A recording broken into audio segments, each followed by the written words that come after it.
Mi esposa me engañó con un tipo más joven de Tinder y conspiró para arruinarme, así que expuse sus mentiras. A veces las personas no cambian, simplemente dejan de fingir. Tengo 39 años, soy un ingeniero de software que siempre ha creído en hacer lo correcto. Trabajo duro, voy al gimnasio regularmente y siempre he puesto a mi familia primero. Durante 12 años, pensé que lo tenía todo resuelto. Estaba casado con la que todos consideraban la mujer perfecta, y teníamos 2 hermosos hijos, un niño de 10 años y una niña de 7, que eran la luz de mi vida. En esos años de felicidad antes de que la realidad se viniera abajo, mi esposa encarnaba cada cualidad que los consejeros matrimoniales y los libros de autoayuda afirmaban que era la base de una pareja perfecta. Su inteligencia no era solo académica, era ese tipo de sabiduría práctica que podía resolver cualquier crisis doméstica o navegar situaciones sociales complejas con elegancia. Poseía una notable gentileza que hacía que todos a su alrededor se sintieran escuchados y valorados, ya fuera consolando a nuestra hija después de una pesadilla o mediando en disputas de patio de recreo entre los niños del vecindario. Su naturaleza cariñosa se extendía mucho más allá de nuestra familia inmediata. Era la persona a la que los amigos llamaban cuando necesitaban un consejo, la vecina que siempre recordaba los cumpleaños, la madre que se ofrecía como voluntaria para cada evento escolar sin que se lo pidieran. Otras mujeres la observaban en las reuniones de padres y maestros o a la hora de recoger a los niños de la escuela y susurraban entre ellas sobre la suerte que yo tenía. Era la esposa que hacía galletas caseras para las ventas de pasteles, organizaba barbacoas en el vecindario y de alguna manera lograba lucir impecable sin esfuerzo, incluso después de perseguir a 2 niños todo el día. Sorprendía a otros maridos lanzándole miradas furtivas durante las cenas, sus expresiones mezclando admiración con un toque de envidia que me hacía sentir como si hubiera ganado alguna lotería cósmica. Su puesto a tiempo parcial en una firma de marketing local parecía el arreglo perfecto, lo suficientemente desafiante como para mantenerla intelectualmente estimulada, pero lo suficientemente flexible como para acomodar los horarios escolares y las emergencias familiares. Podía asistir a cada partido de fútbol, cada recital de piano, cada cita con el médico, mientras mantenía su identidad profesional y contribuía significativamente a nuestra estabilidad financiera. Confiaba tanto en su juicio que rayaba en la adoración. Cuentas bancarias, decisiones de inversión, planificación de vacaciones, incluso compras importantes como coches o mejoras en la casa, todo pasaba por sus capaces manos mientras yo me concentraba en mi carrera, seguro de que nuestro reino doméstico estaba siendo gestionado por alguien mucho más cualificado que yo. La idea de cuestionar sus decisiones ni siquiera se me pasó por la cabeza. Después de todo, ¿no era esto exactamente a lo que se suponía que debía parecerse la felicidad? ¿No era esta la vida que millones de personas pasaban toda su existencia esforzándose por alcanzar? Mirando hacia atrás ahora, me doy cuenta de lo ingenuo que fui, de cómo el amor puede cegarte ante las señales que están justo delante de tus narices. Pero en ese momento, creía genuinamente que éramos sólidos. Teníamos nuestras rutinas, nuestras pequeñas bromas, nuestros sueños compartidos para el futuro. Llegaba a casa del trabajo y ella me recibía con una sonrisa. Cenábamos en familia, ayudábamos a los niños con los deberes y nos acomodábamos para pasar noches tranquilas juntos. Se sentía real. Se sentía correcto. Se sentía como para siempre. El universo tiene un retorcido sentido del humor cuando se trata de entregar revelaciones que cambian la vida. No las anuncia con truenos ni música dramática. En su lugar, las desliza en los momentos más mundanos, disfrazadas de detalles insignificantes que casi pasas por alto por completo. Para mí, ese momento llegó en una tarde de martes sin nada de especial en marzo, el tipo de noche de entresemana ordinaria que se había convertido en el ritmo cómodo de nuestra vida familiar. Estaba de pie en el fregadero de nuestra cocina, lavando metódicamente los platos de la cena mientras los sonidos de la tranquilidad doméstica resonaban a mi alrededor. El vapor se elevaba del agua tibia y jabonosa mientras frotaba los restos de nuestra comida familiar de platos y vasos, mi mente divagando por el horario de trabajo de mañana y los planes del fin de semana. Arriba, podía escuchar la sinfonía familiar de la hora del baño, el chapoteo del agua, la risa encantada de nuestra hija y la voz paciente de mi esposa guiándola a través de la rutina nocturna de lavarse detrás de las orejas y limpiar entre los pequeños dedos. Fue entonces cuando empezó el zumbido. Su teléfono, olvidado en la mesa de café de la sala de estar, comenzó su danza electrónica de notificaciones.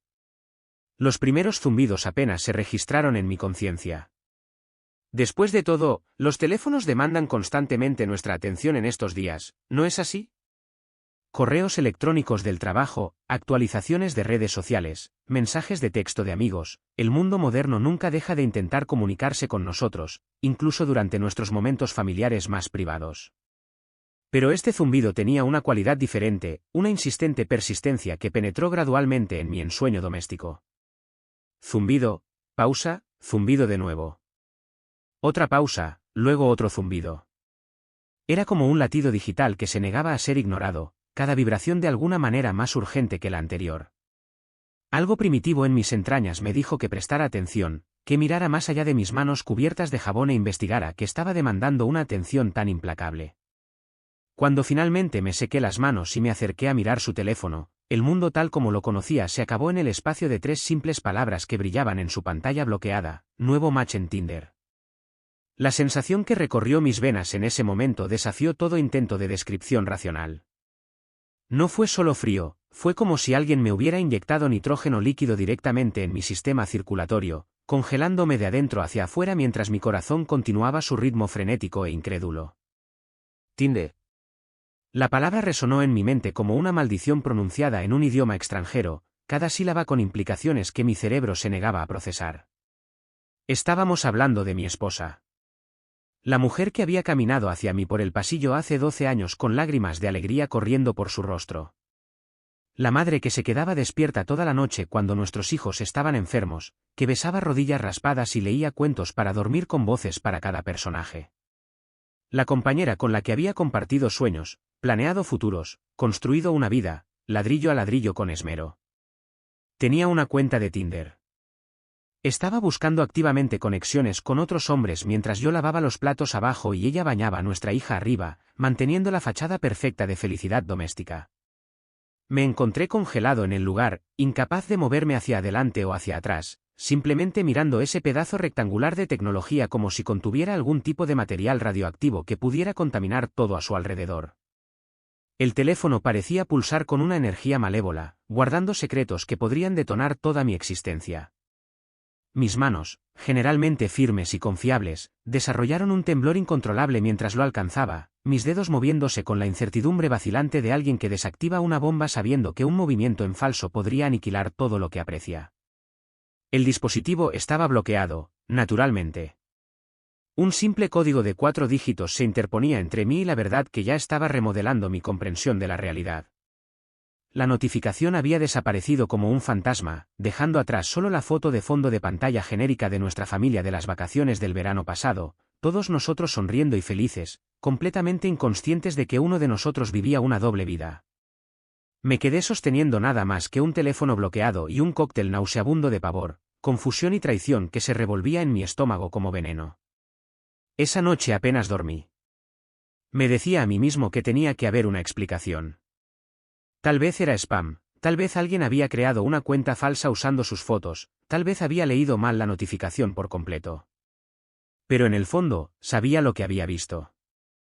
Y una vez que esa semilla de la duda fue plantada, empecé a notar otras cosas a las que antes había estado ciego. Últimamente había estado diferente, más distante, más irritable. Había comenzado a preocuparse por su apariencia de maneras que no lo había hecho en años, yendo al gimnasio regularmente, comprando ropa nueva, cambiando su peinado. Cuando había elogiado estos cambios, ella los minimizaba o parecía molesta por mi atención. Ahora siempre estaba con su teléfono, tecleando con una sonrisa secreta que nunca antes había visto. ¿Y esas citas para tomar café con sus amigas que se habían vuelto tan frecuentes? ¿Cuándo habían empezado? Los siguientes días fueron una tortura. Me encontraba observándola constantemente, buscando pistas, tratando de atraparla en una mentira. Salía para atender llamadas, afirmando que era del trabajo, o su hermana, o su madre. Desaparecía en el baño con su teléfono durante 20 minutos seguidos. Se quedaba despierta hasta tarde después de que yo me fuera a la cama, afirmando que estaba viendo Netflix, pero podía oír el suave ping de los mensajes de texto a través de la pared del dormitorio. Quería confrontarla directamente, preguntarle sin rodeos qué estaba pasando, pero algo me detuvo. Tal vez era el miedo a lo que descubriría, o tal vez un instinto más profundo me dijo que necesitaba saber toda la verdad antes de mostrar mis cartas.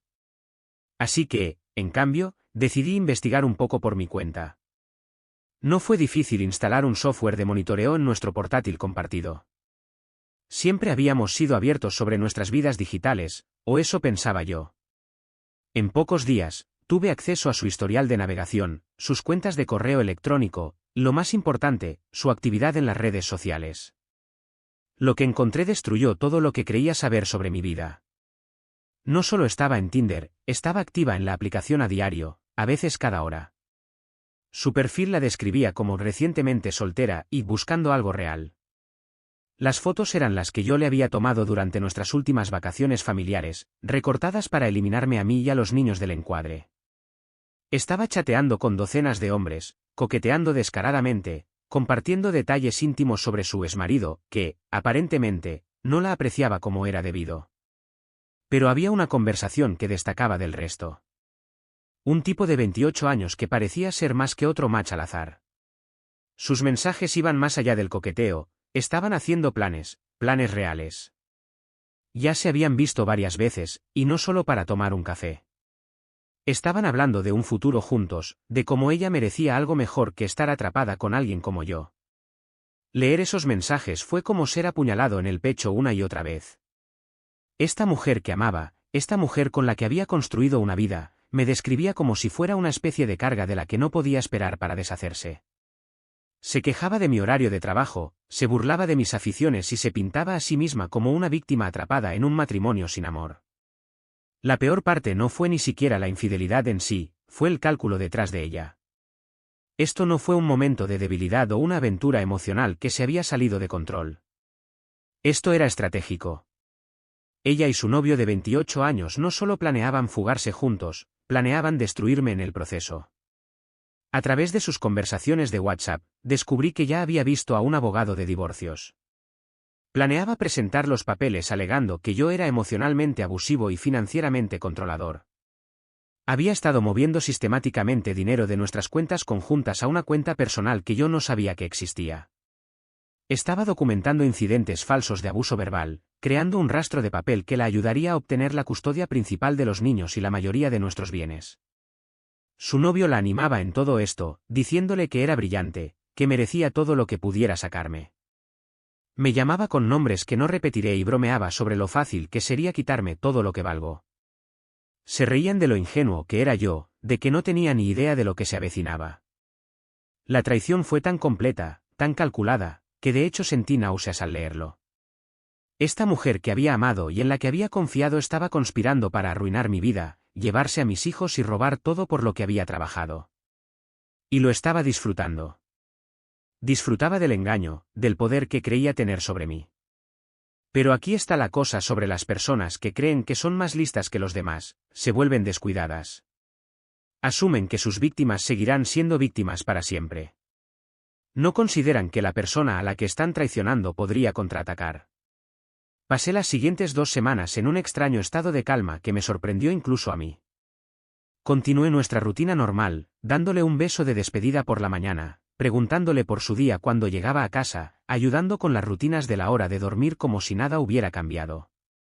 Pero entre bastidores, yo estaba ocupado. Estaba haciendo capturas de pantalla de cada conversación, descargando cada foto, guardando cada correo electrónico. Estaba construyendo un caso que haría que las acusaciones de abuso fabricadas por su abogado de divorcios parecieran un trabajo de aficionados. También hice algunas llamadas por mi cuenta.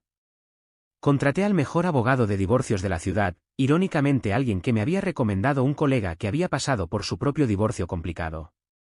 Cambié las contraseñas de todas nuestras cuentas importantes. Abrí mi propia cuenta bancaria separada y comencé a redirigir mis cheques de pago. Documenté cada activo que poseíamos, cada deuda que teníamos, cada detalle financiero que importaría en el tribunal. Lo más importante, instalé cámaras ocultas en nuestra casa. No en áreas privadas, no soy un monstruo, sino en espacios comunes donde ella podría tener conversaciones que pensaba que eran privadas. Se sintió horrible hacerlo, como si me estuviera convirtiendo en alguien que no reconocía, pero necesitaba protegerme a mí y a mis hijos de lo que se avecinaba. Las cámaras dieron su fruto antes de lo que esperaba. Solo 3 días después de instalarlas, ella lo trajo a nuestra casa. A la casa donde duermen mis hijos, donde habíamos construido nuestra vida juntos. No solo se encontraron allí, Tuvieron sexo en nuestro dormitorio, en nuestras sábanas, en la cama donde la había abrazado durante incontables noches cuando estaba enferma, asustada o triste. Ver esa grabación fue probablemente el punto más bajo de mi vida. No solo por la traición física, sino por lo cómodos que estaban, lo a gusto que él parecía en mi espacio, la facilidad con la que ella violó cada límite de nuestra vida compartida. Pidieron comida para llevar usando mi tarjeta de crédito. Bebieron vino de la botella que yo había estado guardando para nuestro aniversario. Hicieron planes para su futuro mientras yacían en la cama que yo había pagado. Pero su comodidad se convirtió en mi ventaja. Cuando crees que eres invisible, dices cosas que no deberías decir. Y dijeron mucho. Hablaron sobre el cronograma del divorcio, ella planeaba presentar los papeles el mes siguiente. Discutieron qué abogado sería más agresivo en la búsqueda de mis bienes. Incluso bromearon sobre cómo probablemente lloraría cuando me entregara los papeles, cómo le rogaría que arregláramos las cosas. Su novio sugirió formas en las que ella podría hacerme quedar aún peor en el tribunal, mentiras adicionales que podría decir para fortalecer su caso. Al escuchar todo esto, me di cuenta de algo importante. Ya no estaba enojado. Había superado el enojo. Estaba frío, calculador y absolutamente decidido a asegurarme de que su plan le saliera el tiro por la culata de forma espectacular. La mañana en que decidió ejecutar su plan fue un jueves de abril. Había estado actuando nerviosa toda la semana, llamadas telefónicas susurradas y revisando su apariencia en cada espejo. Envió a los niños a la escuela y luego me pidió que me sentara para una conversación seria antes de que me fuera a trabajar. Tenía papeles en la mano, papeles de divorcio, tal como sabía que los tendría. Trató de parecer triste, arrepentida, como si esto le estuviera rompiendo el corazón. Me dio un discurso sobre cómo nos habíamos distanciado, cómo necesitaba encontrarse a sí misma, cómo esto era lo mejor para todos. Habló de terapia y de cómo lo habíamos intentado todo y de cómo a veces el amor simplemente no es suficiente. La dejé terminar. Asentí en todos los lugares correctos. Incluso logré parecer sorprendido y herido, lo cual no fue del todo actuación. Luego me levanté y caminé hacia mi despacho. Regresé con una carpeta gruesa, y la puse sobre la mesa de la cocina entre nosotros. Antes de que hablemos de esto, dije, mi voz perfectamente tranquila, tal vez deberías mirar lo que hay ahí dentro. En el momento en que abrió esa carpeta, su mundo entero se derrumbó. La primera página era una impresión de su perfil de Tinder. La segunda eran capturas de pantalla de sus conversaciones con su novio. La tercera eran extractos bancarios que mostraban el dinero que había estado ocultando. Página tras página de pruebas, su aventura, sus planes, sus mentiras, todo. Pasó por todas las emociones que puedas imaginar en unos 30 segundos, shock, negación, ira, pánico y, finalmente, una especie de negociación desesperada que era casi patética de ver. Intentó decirme que no era lo que parecía, que podía explicarlo todo, que había cometido errores pero que podíamos superarlo. Pero no estaba interesado en sus explicaciones. Había escuchado suficientes de sus mentiras para toda una vida. Esto es lo que va a pasar, le dije, todavía con esa misma voz tranquila. Te vas a mudar hoy. Vas a retirar tu petición de divorcio y vamos a presentar una nueva, una que refleje los hechos reales de nuestra situación. Vas a aceptar la custodia compartida, teniéndola yo como residencia principal ya que puedo proporcionar un entorno hogareño estable. Y vas a devolver hasta el último céntimo que robaste de nuestras cuentas conjuntas. Entonces empezó a llorar, lágrimas de verdad, no las lágrimas de cocodrilo que probablemente había practicado para esta conversación. Me rogó que pensara en los niños, que considerara lo que un divorcio les haría. La ironía era sobrecogedora. Había estado planeando destruir a nuestra familia durante meses, pero de repente se preocupaba por el bienestar de los niños cuando su plan se desmoronó. Ya he hablado con un abogado, continué. Toda esta evidencia es admisible en un tribunal. Que tu novio te anime a cometer fraude, eso es conspiración. Las acusaciones falsas de abuso que planeabas, eso es perjurio. El dinero que has estado ocultando, eso es robo. Puedes intentar luchar contra esto si quieres, pero vas a perderlo todo, incluyendo cualquier posibilidad de mantener una relación con tus hijos.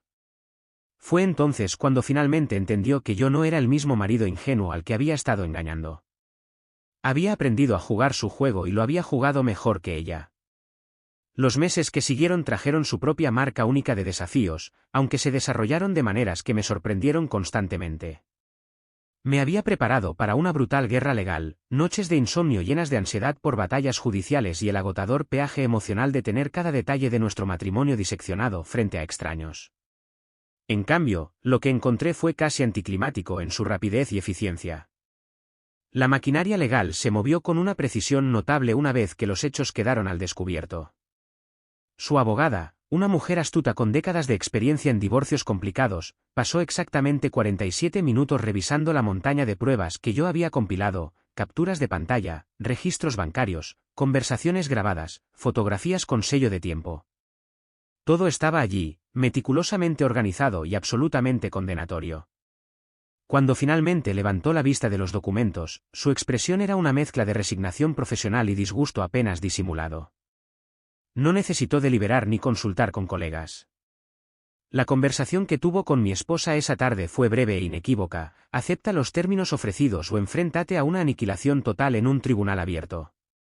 Mientras tanto, el romance de cuento de hadas que había motivado tanta decepción y traición se desmoronó incluso más rápido que nuestro matrimonio. Su caballero de brillante armadura de 28 años se desvaneció como la niebla de la mañana en el instante en que se dio cuenta de que su mujer mayor no traería un acuerdo de divorcio sustancial a su relación. Resultó que sus apasionadas declaraciones de amor habían sido calibradas precisamente para coincidir con sus expectativas de ganancia financiera. Sin la promesa de que mis bienes financiaran su nueva vida juntos, su ardor se enfrió con una rapidez asombrosa. El hombre que había susurrado sobre construir un futuro juntos de repente encontró razones urgentes para no estar disponible, inalcanzable, y en última instancia, ilocalizable. Los niños manejaron el divorcio mejor de lo que había temido. Fui honesto con ellos sobre la situación de maneras apropiadas para su edad, y parecieron entender que a veces los adultos toman decisiones que hieren a las personas que se supone que deben amar. Dividían su tiempo entre mi casa y su nuevo apartamento, pero estaba claro dónde se sentían más en casa. La nueva vida de mi exesposa no resultó como la había planeado. Sin el aliento de su novio de 28 años y sin mis ingresos para respaldarla, luchó por mantener el estilo de vida al que se había acostumbrado. Tuvo que mudarse con su madre, una mujer que nunca había aprobado sus decisiones y no era tímida al expresar su decepción. Su trabajo de marketing a tiempo parcial se convirtió en una necesidad a tiempo completo, pero la brecha en su historial laboral le dificultó encontrar algo que pagara bien. Más importante aún, había quemado los puentes con casi todos en su vida. Su familia estaba avergonzada por la aventura y las circunstancias de nuestro divorcio. Sus amigos habían visto las pruebas y sabían la verdad sobre lo que había hecho. La mujer que una vez había sido el centro de todas las reuniones sociales se encontró cada vez más aislada y sola. En cuanto a mí, descubrí algo que nunca esperé: estaba mejor sin ella. La constante tensión subyacente con la que ni siquiera me había dado cuenta de que vivía se había ido. Podía concentrarme en mi trabajo, mi salud, mis hijos y mi propia felicidad sin preocuparme por andar con pies de plomo alrededor de alguien que secretamente planeaba destruirme. La parte más difícil no fue la traición en sí, sino darme cuenta de cuánto tiempo probablemente había estado ocurriendo, cuántas sonrisas habían sido falsas, cuántos "te amo" habían sido mentiras, cuántas veces me había mirado a los ojos y planeado mi destrucción. Nunca lo sabré, y tal vez sea lo mejor.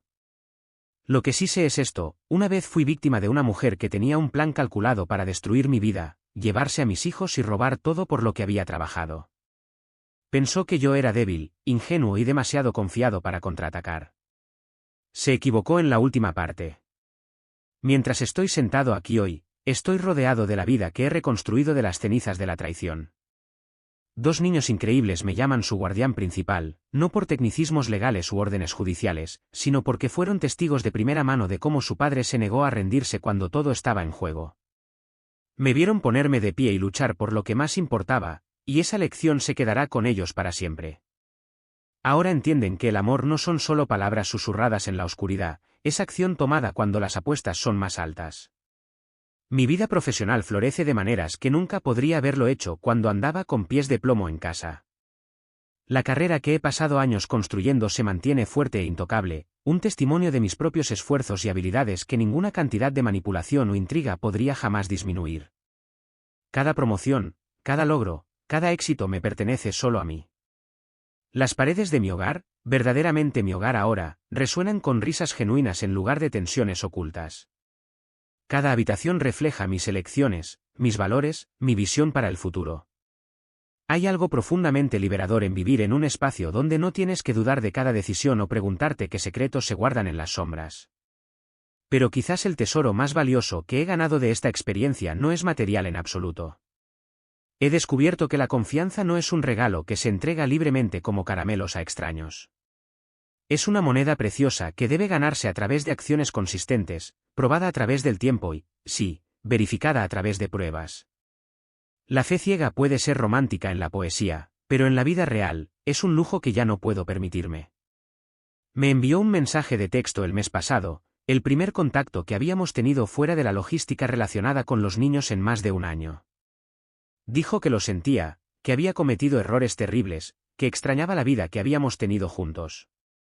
Preguntó si había alguna posibilidad de que pudiéramos arreglar las cosas, por el bien de los niños. No respondí. Algunos puentes, una vez quemados, no se pueden reconstruir. Algunas traiciones son tan completas que el perdón se vuelve imposible. No le deseo ningún mal, pero tampoco la quiero de vuelta en mi vida. Hubo un tiempo en que creí que había dominado los fundamentos del amor, el matrimonio y lo que significaba confiar verdaderamente en otro ser humano. Caminé por la vida con la confianza de alguien que pensaba que entendía las reglas del juego, que creía que la lealtad y la devoción eran monedas que siempre serían honradas y devueltas. Estaba tan seguro de mi conocimiento, tan seguro de mis suposiciones sobre la naturaleza humana y los lazos que forjamos con los más cercanos a nosotros. Luego vino ese momento, ese único detalle aparentemente insignificante que haría añicos cada suposición que había tenido, una notificación de Tinder brillando en la pantalla de un teléfono por solo unos segundos, pero el tiempo suficiente para poner mi comprensión completa de la realidad completamente patas arriba.